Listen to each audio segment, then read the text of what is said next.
The Lord's of Salem 1696 की कहानी है। कहानी शुरू होती है और हम देखते हैं एक आदमी को जो कि अपनी डायरी में 7 विचेस के बारे में लिख रहा होता है जो सेलम के जंगलों में शैतान की पूजा करती हैं। वो इस बात का इरादा करता है कि वो उन सब को मार देगा। वो 7 विचेस वहाँ पर एक रिचुअल कर रही होती हैं जिसका मकसद ये होता है कि सेलम की औरतों के अंदर से शैतान पैदा हो सके। उन 7 रिचुअल्स में सबसे बड़ी रिचुअल का नाम था मार्गरेट मॉर्ग। उसके बाद हम देखते हैं मंडे का दिन होता है और हमें एक लड़की दिखाई जाती है जिसका नाम हेडी होता है। वो एक रेडियो चैनल की होस्ट होती है। वो एक अपार्टमेंट में किराए पर रह रही होती है। वो न्यूज़पेपर रिसीव करने अपने रूम से बाहर आती है। उसे ऐसा महसूस होता है जैसे रूम नंबर 5 में कोई है, जबकि रूम नंबर 5 काफी टाइम से खाली था। इसलिए वो पूछती है कि वहाँ पर कोई नया किराएदार आया है। उसे इसका कोई रिस्पांस नहीं मिलता और दरवाजा बंद हो जाता है। फिर हैडी अपने कुत्ते को घुमाने लेकर जाती है और वो मालिक मकान लेसी से उस किराएदार के बारे में पूछती है। इसके जवाब में वो कहती है कि मैंने वहाँ पर कोई किराएदार नहीं रखा। हैडी कहती है मैंने 5 मिनट पहले ही किसी को वहाँ पर देखा है। लेसी कहती है मैं तुम्हारी कंफ्यूजन दूर करने के लिए एक बार रूम को चेक कर लूंगी।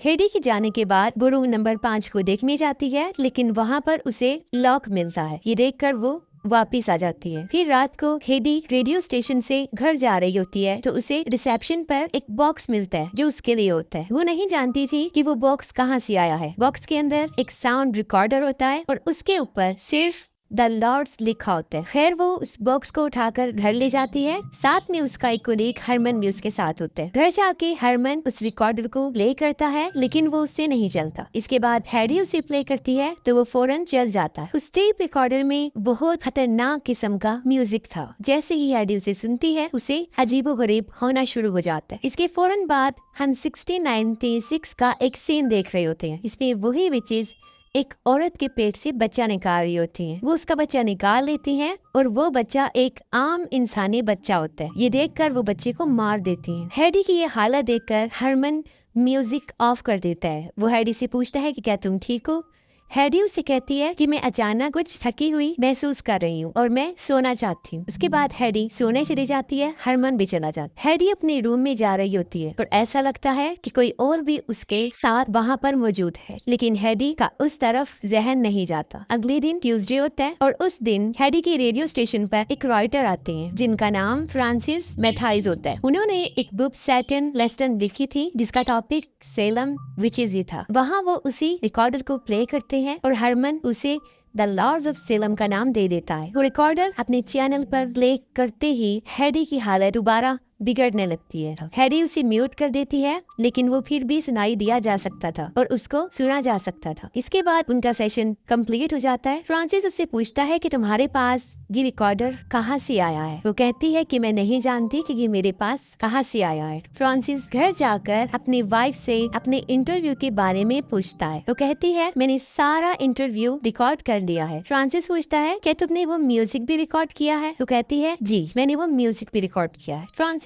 पहले द लॉर्ड्स ऑफ सेलम नाम सुन चुका था लेकिन उसे कुछ याद नहीं आ रहा था। हैडी अपने घर पहुंच जाती है। अपने रूम की तरफ जा रही होती है तो लेसी उसे बुला लेती है और अपने सिस्टर से मिलवाती है, सोनी और मेगन। वो हैडी को अपने पास बिठाने के लिए बुलाती हैं, लेकिन हैडी के डॉग को भूख लगी थी इसलिए वो पहले अपने रूम में जाती है। जैसे ही हैडी अपने डॉग को खाना दे रही होती है फिर एक औरत उसके पीछे काफी देर तक खड़ी रहती है लेकिन हैडी को पता नहीं चलता। फिर वो नीचे उन लोगों के पास आ जाती है और वहाँ पर उसे पता चलता है कि मेगन हाथ पढ़ सकती है। फिर वो उसे अपना हाथ दिखाती है। मेगन उसे कहती है कि तुम्हें अपने दिमाग को कंट्रोल रखना चाहिए और आहिस्ता आहिस्ता वो उससे काफी अजीब तरीके से बात करना शुरू कर देती है। वो हैडी से बदतमीजी करती है जो हैडी को पसंद नहीं आती और वो वहाँ से उठकर चली जाती है। आधी रात को हैडी अपने डॉग की आवाज सुनती है और वो उसको देखने जाती है। वो देखती है कि उसका डॉग रूम नंबर 5 के दरवाजे पर खड़ा है। वो उसे वहाँ से लेकर चली जाती है और रूम नंबर 5 का डोर खुद ब खुद खुल जाता है। हैडी उसके अंदर चली जाती है और दरवाजा खुद ब खुद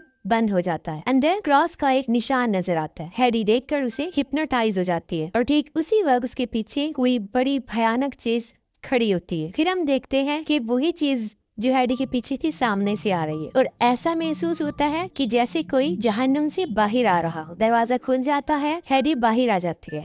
और बाहर वो देखती है मार्गरेट मॉर्गन को, जो हेडी से एक बच्चा मांग रही होती है। हेडी की आंख फौरन खुल जाती है। वो सोचती है कि ये ख्वाब है और दोबारा सो जाती है। फिर वेडनेसडे को हेडी अपने डॉग को बाहर लेकर जाती है और वो एक चर्च में चली जाती है। वहाँ पर फादर उससे बात करता है और देखते ही देखते वो उसे बदतमीजी करना शुरू हो जाता है और वो कहता है कि तुम्हें कोई भी बचा नहीं सकता। उसके बाद फौरन उसकी आंख खुल जाती है और वो फादर उसे बताता है कि वो यहाँ पर सो रही थी। वो फौरन भागकर बाहर आ जाती है और बाहर बैठ जाती है। फिर वो देखती है एक अजीबोगरीब आदमी जो सामने से उसकी तरफ आ रहा होता है और उसके पास एक बकरा भी होता है और देखते ही देखते वो आदमी भी गायब हो जाता है। फिर काफी ढूंढने के बाद फ्रांसिस को जोनाथन हॉटन की एक किताब हाथ लगती है जिसमें 5 पेज होते हैं जो लिखे होते हैं। उस किताब में जोनाथन ने उन 7 विचेस को द लॉर्ड्स ऑफ सेलम कहा और लिखा था कि 27 सितंबर 1696 को जोनाथन ने उन विचेस को पकड़ लिया था और मार्गरेट ने भी इस बात को तस्लीम कर लिया था कि वो शैतान की पूजा करते हैं और उनको जिंदा जलाया जा रहा था। उन पेजेस के लास्ट में कुछ म्यूजिक नोट्स थे। उस म्यूजिक को पियानो पर प्ले किया जाता है और वो सेम वही म्यूजिक बन जाता है जो हेडी को मिला था। फिर थर्सडे को फ्रांसिस उस बुक के राइटर के पास जाता है और उसी डायरी के बारे में पूछता है। इसके बदले में वो कहता है कि मेरे पास वो डायरी तो नहीं है लेकिन मैंने वो सारी पढ़ रखी है। फ्रांसिस उससे पूछता है कि क्या कोई ऐसी चीज है जो उस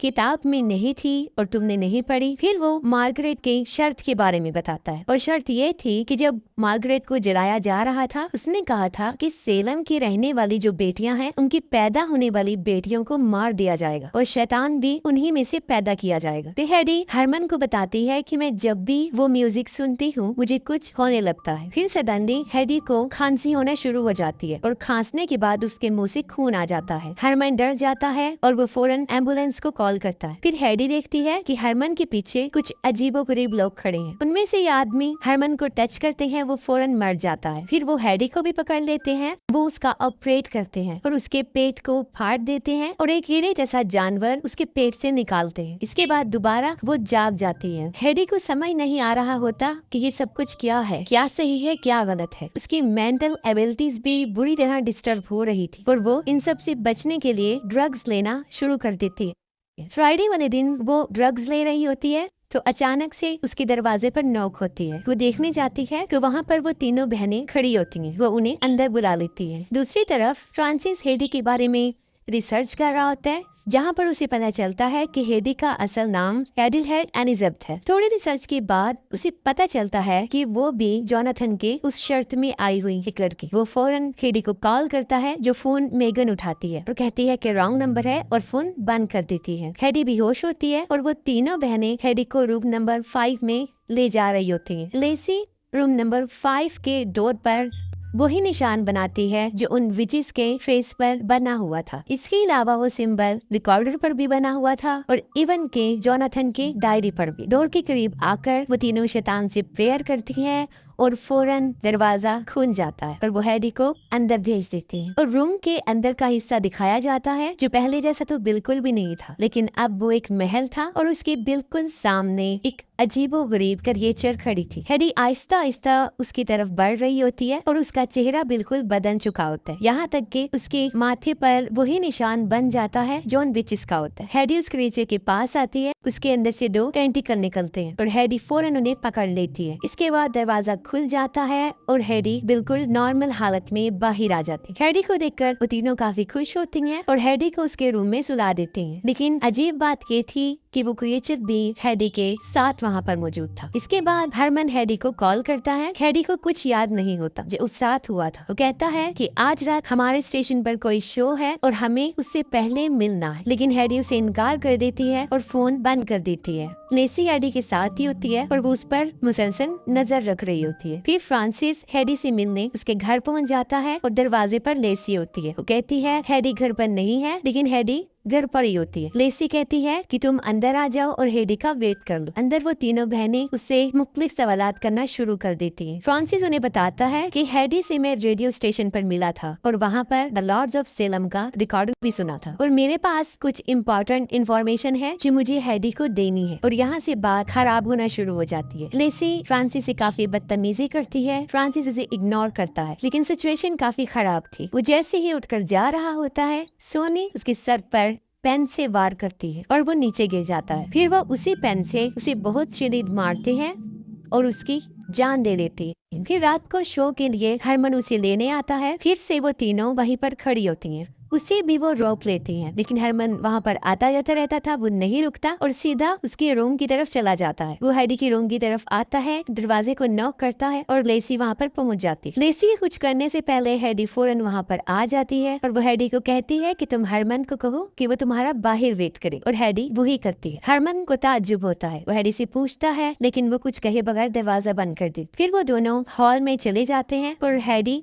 अकेले रूम में दाखिल हो जाती है और उसका डोर बंद हो जाता है। हरमन बाहर ही होता है और स्टेज पर हमें एक बार फिर वो तीनों बहनें नजर आती है। वो दरअसल शैतान से प्रेयर कर रही होती हैं। उनके साथ ही वो सातों विचेस उनके पीछे आ जाती हैं। फिर वहाँ पर वही म्यूजिक प्ले किया जाता है और जितने भी ऑडियंस वहाँ पर बैठे होते हैं वो सब स्टेज की तरफ आ जाते हैं और हेडी एक अजीबोगरीब दुनिया में होती है। वो सातों विचेस वहाँ पर मौजूद होती हैं, हेडी को पकड़ लेती हैं और उसे लिटाकर फिर अजीब सा रिचुअल कर रही होती हैं। इसके बाद हेडी का बच्चा होता है और वो एक शैतान होता है। ये देखकर वो सारी विचेस खुश हो जाती हैं और हेडी की मौत हो जाती है। लेकिन हमें दोबारा हेडी दिखाई जाती है, लेकिन अब वो गॉडेस की फेस में होती है, एक देवी जो कि बहुत सी औरतों की लाशों पर खड़ी होती है। उसके बाद न्यूज आती है तकरीबन 32 औरतें मर चुकी। वहाँ पर उन सब की डेड बॉडीज मौजूद होती हैं, लेकिन वहाँ पर हेडी की नहीं मिलती, वो गायब होती है। और यहाँ पर मार्गरेट का जो ट्रायल था वो पूरा हो जाता है, यानी शैतान भी पैदा हो जाता है